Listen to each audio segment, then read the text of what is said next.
I'm a mom of four. I've been through the newborn phase 4 times, and my youngest is 3 months old. So we've just exited that stage. And I thought I would share with you all of my personal favorite things to have for the newborn stage and early postpartum period. If I were a first time mom making a registry right now, these are the top things I would put on it. So let's talk postpartum supplies a little bit. Number one, MVP, the Silverette little nursing cups. You have to get the ones that are 100% silver. They don't have to be the Silverette brand. You don't need any nipple cream at all if you use these. You just put a drop of breast milk in them, you put them on, and you keep those bad boys on. Do not take them off for the first at least 2 weeks. You'll put it on, and if you get like little cracks or anything in your nipples, wearing that will completely heal that up. I have used this for my last 2 babies, and I never had an issue with that. Whereas I wish I had known about them with my first, because it was a real problem. And with the nipple cream, you're always having to remember to reapply it. It gets on everything, it stains everything, and you just don't have to worry about this. You need either the Haka pump or the Boone leave in the bra pump. I like both of them. The Boone one was not a thing when I had my first 2 children, and I just used the Haka. The Haka has a stronger suction. It's one of those things you flip back, you squeeze it, you stick it on, you unsqueeze it, and it just gives like a natural suction. But the Haka suction is really strong. So if you are using it too much, it will affect your milk supply. It might make you have an oversupply. The Boone one is a little bit more gentle. It looks like a cup. You do the same thing though. It's a squeeze, stick on there, leave it in your bra.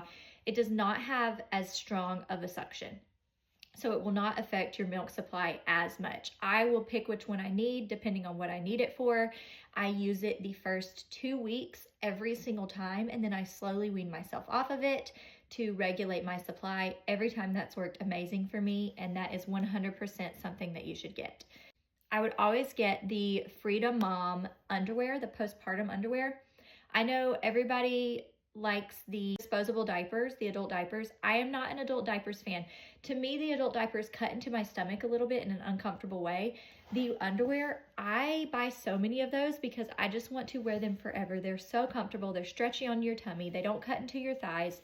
And even with the adult diapers, you have to layer the pads and everything else. So I would rather just do it with the Freedom Mom underwear and Freedom Mom Peri bottle. It's easier to use than the one they give you at the hospital. I think that's always a great go-to. As for regular pumping goes, hands down, get the Medela hand pump. I've had a Spectra one that you plug to the wall. I've had the Medela. I've had the Lanslow. I've had the Mom Cozy ones that go inside of your bra. And my favorite, hands down, is the Medela hand pump. It works amazingly.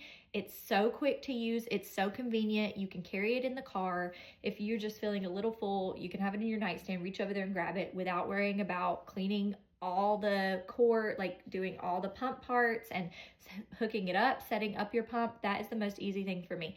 Of course, if you're pumping full-time, you want one of the bigger ones, but if you're not pumping full-time, I think that's a great one to have on hand. And even if you are pumping full-time, sometimes it's extra convenient to use that one. Okay, now on to newborn products. My newborn products I would recommend. I would recommend the Egg Nightlight and a travel sound machine. That's what I put by my bassinet. The Egg Nightlight is amazing. You just set it there on your nightstand, and it's like a double tap, and it comes on really dim, and if you hold down, it gets brighter. It's super easy to use. It was easier to use than the Hatch Nightlight for me in that first initial period. And then I had a travel sound machine clipped to my bassinet, and you can also take it with you to the car seat and everything. And then I also have a Hatch that I keep in the nursery. So once they move to the nursery, I have the Hatch sound machine. I have it automatically set on my phone to turn on at 7 p.m. at night and to turn off at 8 in the morning. It has the adjustable colors and everything. I really like that for the nursery, but I did prefer the Egg Nightlight when I was nursing to just sit up and tap it. One thing that I've loved having is a wipeable changing mat. You do not need the Kiko or Peanut one or whatever that costs $200. You can get one for $50 on Amazon. That's like an Even Flow brand or another brand. Or I have 2 of them. One I got off of Facebook Marketplace for $30 and one I got on Amazon for like $50. It doesn't have a cover on it. It's just like a silicone padded changing mat, and when you're done, you just wipe it down with a wet wipe or whatever. It saves so much time and laundry. I love that thing. My favorite sleep routine is having the Love to Dream swaddle. So it is not a full swaddle with their arms down like this. None of my babies had like that. I bought the Love to Dream one. So it's a zip up one and it holds their arms right here, which all of my babies like to sleep right here anyway. So it holds their arms up by their head, but they can't stretch them out or do that startle reflex. So they would all stay in that until they were around 12-ish pounds.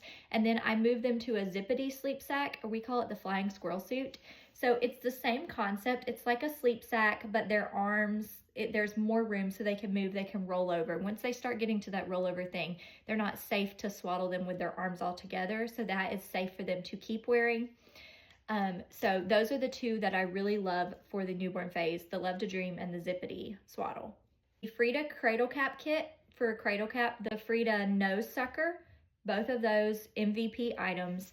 I do have a Snuggle Me that I love. I don't think I needed it when I just had one child, but it became a great place for second, third, fourth babies to when I needed to get up to do something, be able to set the baby there very quickly and not worry about them rolling off the couch or the kids being able to get them up as easily.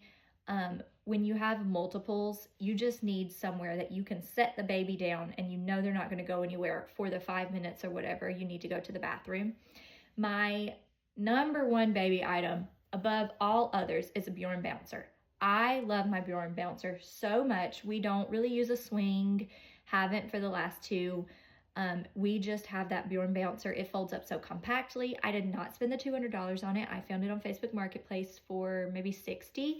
So you don't have to spend full price on it, but I love that thing. It has lasted me now through 2 children and it still is in great condition. The cover's washable. Highly, highly recommend that. If you had one carrier baby container, I would recommend that it be the Bjorn bouncer. As carriers go, I would only have 2 carriers. I've tried a lot of them and I've landed on having one Solly baby wrap, which is the wrap you wear immediately postpartum for the really tiny babies. You do all the wrapping and everything and it's soft bodied. It is not great on my back, but for a really little baby, it's great. I only think you need one of them. You don't need every color. I had 2, I gave one away. I have really big babies, so they don't fit in them for long anyways, but I would recommend one Solly baby wrap and then the Wild Bird aerial carrier. Like I said, I have some back problems. That is the most comfortable one on me. It has really good padding. It's beautiful. It's a crossover buckle carrier, but there's only 3 buckles, so it's the only one I've been able to put on by myself. And even though it is more expensive than one that you might buy at Walmart, it is still a more affordable price range than a lot of them out there. And they have gorgeous colors. So my favorite carrier is the Wild Bird aerial carrier. I use that from when my babies are about 8 weeks old all the way up through toddler age. Other thing is zip up sleepers. The buttons are a pain to deal with. You want a double zip up sleeper, and specifically one that has the fold over mitts. If you don't have the fold over mitts at night, they will scratch themselves. They will bleed. It is not fun. And mittens, they just do not stay on. So I like to buy the baby sleepers with the fold over mitts. And then for a winter baby, I like to buy the little booties. Socks also do not stay on. Burt's Bees, Uggs, those brands make a booty that kids wear and it buttons tight on their ankle and they will not slip off the same way that socks will. Honorable mention is a travel stroller. My car seat does fit in my travel stroller. My first 2 kids, I had the whole expensive up a baby, click in the car seat thing. And as I had more kids, it ended up for me just being too heavy, too bulky. Didn't like getting it out. It was hard to put away and load up all of my children. And I have switched to a $200, I don't even remember the brand. I could do a video about it, but you close it with one hand, it folds up, it's like 10 pounds. I can pick it up with one arm and put it in the car while still holding a baby on my hip. My car seat does fit in it. That is what I would recommend to any new moms. You can get the full double travel system, all of that, but ultimately for me, that did not work out as good as just having a super lightweight travel stroller.